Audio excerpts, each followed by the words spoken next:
Tout le monde, que la grâce du Seigneur puisse continuer à luire dans votre vie. Que Dieu soit béni, que Dieu soit loué pour cette nouvelle journée qu'il nous a accordée, qu'il m'a accordée, et que son nom soit béni. Frères et sœurs, en cette journée du lundi 9 août 2021, nous allons avoir un petit encouragement sur le thème comment comprendre Hébreux chapitre 12, le verset 4 au verset 5. Comment comprendre le chapitre de Hébreux chapitre 12, le livre d'Hébreux chapitre 12, le verset 4 au verset 5, qui dit « Vous n'avez pas encore résisté jusqu'au sang.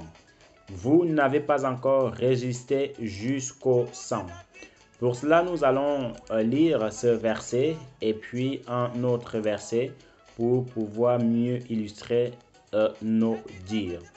Hébreux chapitre 12, le verset 4 jusqu'au verset 5.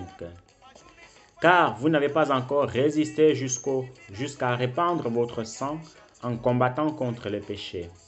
Et avez-vous oublié cette exhortation qui s'adresse à vous comme aux enfants de Dieu? Mon fils, ne négligez pas le châtiment dont le Seigneur vous corrige et ne vous laissez pas abattre lorsqu'il vous reprend. Amen. Nous allons aller dans Luc chapitre 22. Luc chapitre 22, le verset 39 au verset 45. Luc chapitre 22, le verset 39 au verset 45. Puis étant sorti et s'en alla selon sa coutume à la montagne des Oliviers, et ses disciples le suivirent. Lorsqu'il fut arrivé en ce lieu-là, il leur dit, « Priez afin que vous ne succombiez point à la tentation. » Et s'étant éloigné d'eux environ d'un jet de pierre, il se mit à genoux et fit sa prière, en disant, « Mon Père, si vous voulez éloigner ce calice de moi, néanmoins que ce ne soit pas ma volonté qui se fasse, mais la vôtre. » Alors il lui apparut un ange du ciel qui vint le fortifier, et étant tombé en agonie, il redoublait ses prières. Oh mon Dieu! Alors il lui apparut un ange du ciel qui vint le fortifier, et étant tombé en agonie, il redoublait ses prières. Mon frère, il faut redoubler nos prières. Il faut redoubler nos prières quand le Seigneur nous fortifie. Et il lui vint une sueur comme des gouttes de sang qui découlaient jusqu'à terre. S'étant levé après avoir fait sa prière, il vint à ses disciples qu'il trouva endormis à cause de la tristesse dont ils étaient accablés. Amen. Donc, mon frère, ma soeur, comme j'ai toujours dit, c'est un privilège de servir le Seigneur. C'est un honneur de servir le Seigneur. Même si, je dois vous l'avouer, ce n'est pas évident tous les jours. Ce n'est pas évident. Mais c'est normal, c'est partie en fait du package pour servir le Seigneur. Personne ne peut dire dans son lieu de travail que tout va bien tous les jours. Non, sinon c'est un menteur. Même le patron lui-même, il peut travailler comme il veut, il peut commencer à l'heure qu'il veut. Mais si vous dites que c'est la joie tous les jours, non. Donc c'est aussi pareil avec le Seigneur. Sauf que dans le Seigneur, en fait, le Seigneur nous fortifie toujours, le Seigneur nous garde, le Seigneur nous protège contre toute persécution, contre toute tribulation, contre toute épreuve. C'est ça la seule différence. Et aussi la récompense que nous, on aura au ciel, dépasse de très très loin les récompenses qu'il y a dans ce monde. Et comme l'apôtre Paul pourra le dire, un passage que j'aime beaucoup, qui dit que travaillez toujours dans le Seigneur afin de savoir que votre travail ne sera pas pris en vain quand le Seigneur viendra.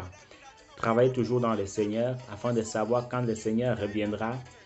Voilà, votre travail ne sera pas pris en vain. Ce qui veut dire quoi? Ce qui veut dire que Dieu nous récompensera en fonction de notre travail. Je ne te dis pas de faire la même chose que moi. Non, parce que ce n'est pas la concurrence. Ce n'est pas qui va faire le mieux. Non. Fais seulement ce que le Seigneur te dira. Et puis voilà, si tu veux écrire des livres, écris des livres pour la gloire du Seigneur. Si tu veux faire un blog, fais un blog pour la gloire du Seigneur. Si tu veux faire une chaîne YouTube pour des musiques, pour des louanges et cantiques, fais-le. Si tu fais pour des prédications, fais-le.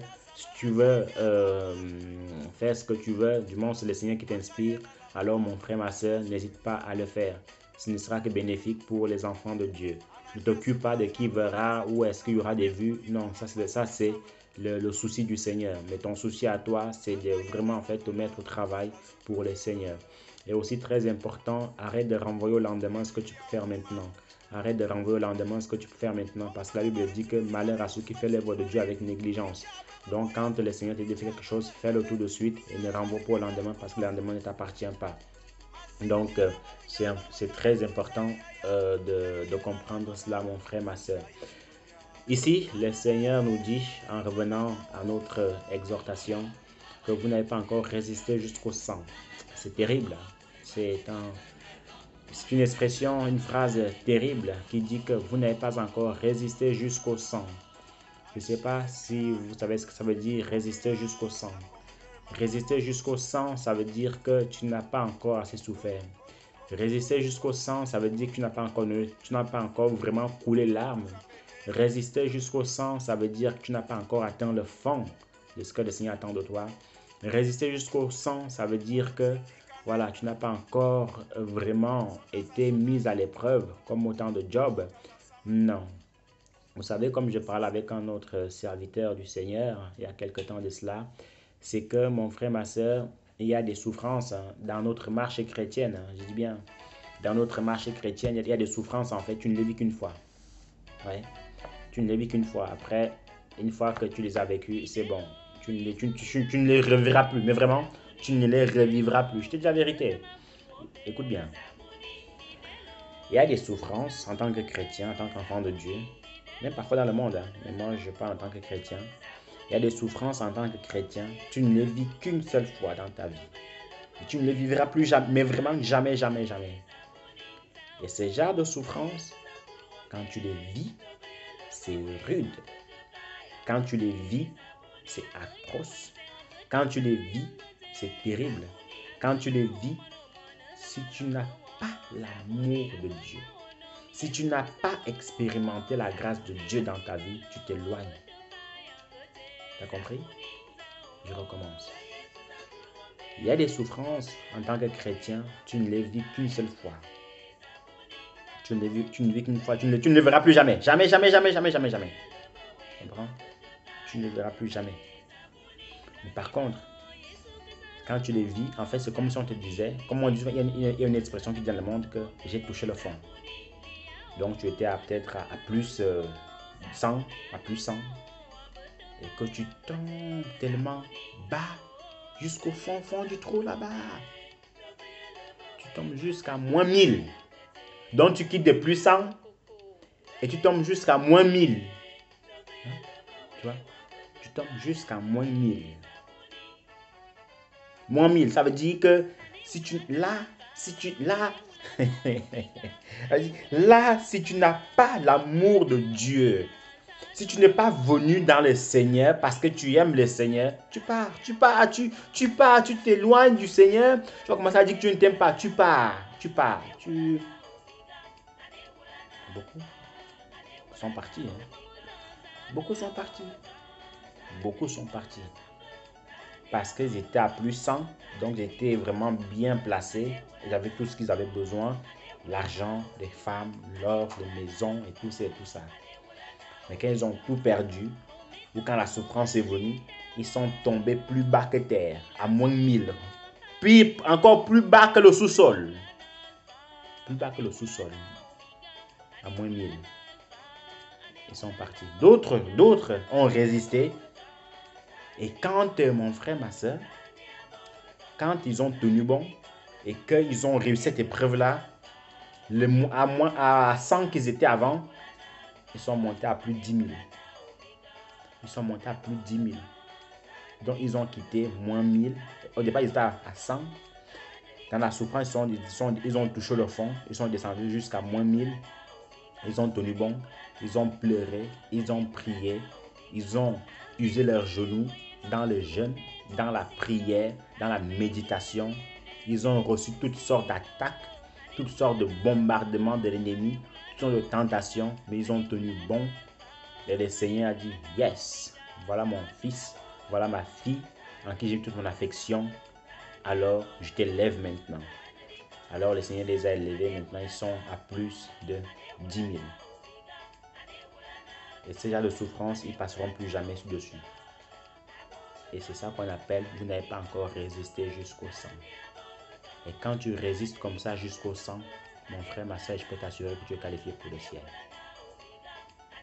Tu es qualifié pour le ciel. Donc, il y a des souffrances par lesquelles on passe, on ne les passe plus jamais. Je te prends l'exemple bibliquement parlant. Vous vous souvenez de notre ancêtre Job, hein? Job. Dans l'Ancien Testament, on ne sait jamais. C'est un livre qui comporte près de 39 à 32 chapitres. Voyez-vous? Qu'est-ce qui s'est passé? Cet homme-là avait tout. Les brebis, les bœufs, tout. Voyez-vous? Un beau jour, Satan a dit à Dieu, écoute, tu vois Job là, en fait, il t'aime parce que tu l'as béni. Tu vois Job là, il t'aime parce que tu lui as donné en fait beaucoup d'enfants. Voilà, ce chapitre, en fait, ce livre qui comporte 42 chapitres, pour être plus exact. 42 chapitres. Et Job, en une journée, il a tout perdu. Tout. Quelqu'un a dit, oh, quelle malédiction. Qu'est-ce qui m'est arrivé? Quelle malédiction. Il a tout perdu en une journée. Ses biens, ses enfants, tout. Il est devenu fou. Il a pris un tesson de bière, un tesson. La dépression. Il s'est rasé comme à l'armée. Tout seul. Hein? C'est même pas un collègue qui l'a rasé. Ce n'est pas un collègue qui l'a rasé, c'est lui-même. Il est devenu fou. La dépression, l'oppression. C'est pour ça que je disais que vous êtes à plus 100. Dès que cette souffrance en fait arrive, vous descendez à moins 1000. Même vos amis les plus proches viennent vous dire que non, en fait, si c'est comme ça, c'est parce que tu as péché. Parce qu'aussi intègre que tu étais, personne n'était plus intègre que toi. Donc ça veut dire si ça arrive, non, parce que faut ne pas chercher, parce que tu as péché, demande pardon à Dieu. Ces amis-là, en fait, ne vous comprennent pas. Ils ne comprennent pas la grâce de Dieu. Ils n'ont pas compris. Voyez? Donc, c'est encore qui vient de vous accuser. Vous êtes dans le malheur, c'est encore qui vient de vous accuser. Et Job a tenu bon. Job a résisté. Job ne s'est pas laissé emporter. Même sa propre femme a dit, maudit Dieu et meurt. Ça, c'est pire encore. Parce que vous savez, il y a des persécutions quand ça vient de l'extérieur. Ça fait mal. Hein? Ça fait mal. Mais quand ça vient à l'intérieur, oh là là, c'est catastrophique. C'est catastrophique. C'est 1000 fois comme c'est 1000 fois moins que ce qui vient de l'extérieur. Sa propre femme va lui dire, maudit Dieu et meurt. Pourtant, quand Job l'amenait en vacances, elle ne disait pas ça. Quand Job l'achetait des voitures, elle ne disait pas ça. Quand il mangeait matin, midi, soir, il déjeunait, il ne disait pas ça. Quand Job l'achetait des talons, il ne disait pas ça. Quand Job l'achetait des vêtements, il ne disait pas ça. Et voici que Job dans les souffrances, Job a tout perdu. Et dit à Job, tu demeures intègre avec ton Dieu là, maudit le meurt. Voilà. Voilà, c'est comme ça que ça se passe. Vous êtes plus bas, plus profond, hein. Pire que le sous-sol, à moins 10. Il faut se relever de là. C'est pour ça que j'ai dit que si vous n'avez pas l'amour de Dieu, vous quittez, vous ne pouvez pas supporter, vous ne pouvez pas supporter. C'est pas fait pour tout le monde ce verset-là, non. C'est pas fait pour tout le monde, vous n'avez pas encore résisté jusqu'au sang, c'est pas fait pour tout le monde. C'est fait pour ceux qui ont vraiment reçu le Seigneur dans leur vie. Voyez, c'est fait pour eux. Donc Job va souffrir, Job va pleurer, va crier au Seigneur et il a tenu bon. Et à la fin, le Seigneur lui a dit, oh, mon fils bien-aimé, je t'élève maintenant. Et Job est quitté de moins 1000 qu'il était. Le Seigneur l'a remonté, il a retrouvé sa place de 100. Et le Seigneur encore l'a remonté pour qu'il puisse trouver la place de 10 000. Vous n'allez pas encore résister jusqu'au 100. Mon frère, ma soeur, résister jusqu'au sang, c'est pas donné à tout le monde. Non, non, non, non, non. C'est pas donné à tout le monde. C'est seulement donné aux élus. Vous voyez? Aux élus. C'est aussi pour ça que le Seigneur dit qu'il y a beaucoup d'appelés, un peu d'élus. Vous avez autour de vous des gens qui avant servaient le Seigneur, maintenant sont écartés du Seigneur. Vous voyez? Il y a beaucoup d'appelés, un peu d'élus. Donc ce verset est seulement réservé aux élus. C'est là qu'ils vont tenir bon. Un autre encore qui a résisté jusqu'au sang, Jésus-Christ de Nazareth, comme on venait de le lire. Que pendant qu'il était en agonie, vous savez ce que c'est que l'agonie? Mon frère, ma soeur, l'agonie, quelque chose de terrible. Hein? Quelque chose de terrible. Quelqu'un qui est en agonie. Quand on dit il agonise, ça veut dire que c'est terrible, il pisse le sang, en fait il est près de la mort. Voilà. La mort n'est plus très loin, peut-être à 10%, la mort est à 10%. Donc le Seigneur était en agonie avant, dans la soirée de sa livraison, qu'on devait le livrer. Que Judas devait venir avec les soldats. La Bible dit que même pendant cela, il priait. Tellement il priait, ses larmes, voyez-vous, ou sa sueur est devenue comme des gouttes de sang. Vous savez ce que ça veut dire? Est-ce que vous savez ce que ça veut dire? Une sueur qui devient comme des gouttes de sang.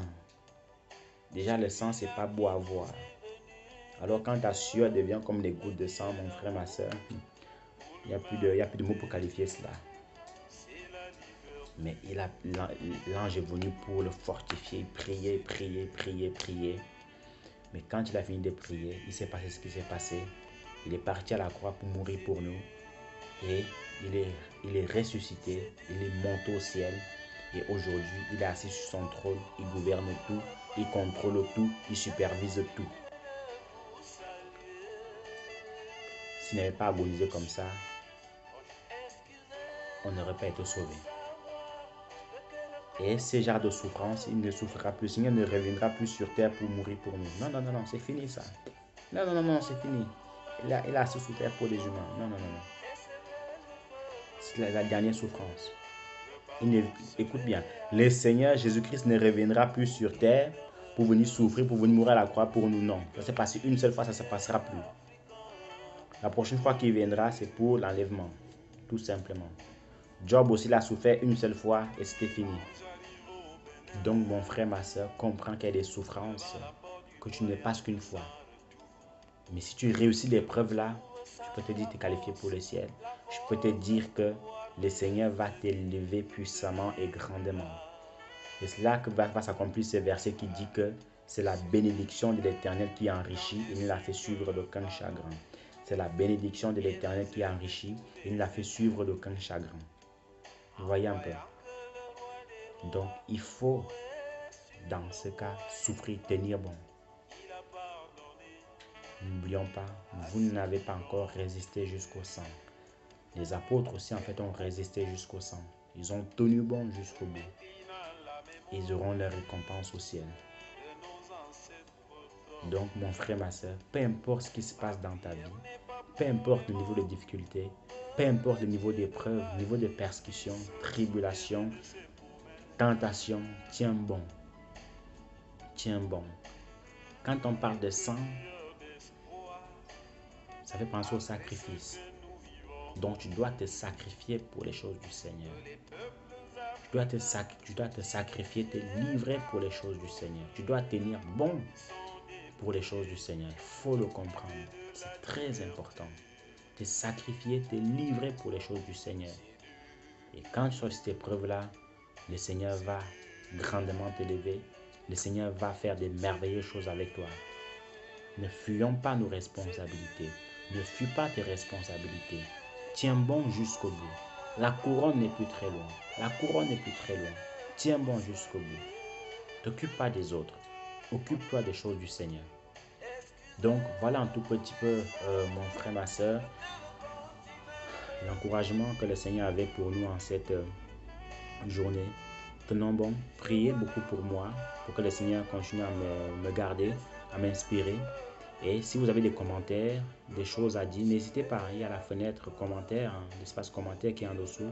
N'hésitez pas, je serai aussi très ravi de savoir ce que vous en pensez de cette chaîne, des prédications, ainsi de suite, ainsi de suite. Donc voilà, soyez bénis. Merci encore déjà aussi pour vos encouragements avec vos commentaires qui m'encouragent aussi. Et puis on se dit à une prochaine fois si Dieu le veut. Bye bye.